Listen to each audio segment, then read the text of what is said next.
Alright, so today we're going to be covering tomato sauce, which is another one of the mother sauces. From this you can make a Puttanesca, a Marinara, an Arrabiatta, and loads of other sauces, but today we're going to be focusing on just the basic sauce. I'll put some examples of the different sauces you can make from this by adding a few ingredients in the description below.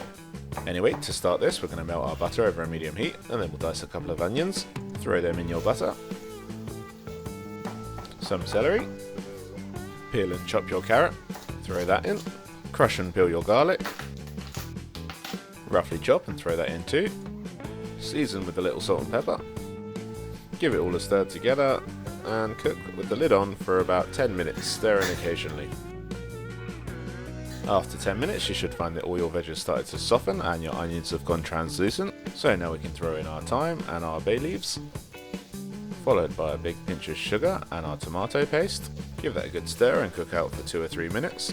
And now add your tinned tomatoes, or you may know these as crushed tomatoes, and vegetable stock. Another good stir to combine all of that. And now we'll make something called a cartouche, which is just a circle of baking paper. This keeps all the vegetables under the water, prevents too much evaporation, which stops the sauce from reducing whilst cooking. So once made, place directly on top of the liquid, cover with a lid, and leave to cook for 1 hour. You will need to stir this occasionally. Once an hour's up, take off the lid, get rid of the cartouche, take out all the bay leaves, and blend until smooth. Next up, take it off the heat and pass it all through a fine sieve. And here we use the bottom of the ladle to keep pushing it through that sieve until we're left with just a dry pulp, which you can discard. Now last thing to do is just have a taste, then correct the seasoning, and that's it, we're done. Make sure you subscribe so you don't miss any of our upcoming videos, and we'll see you next week.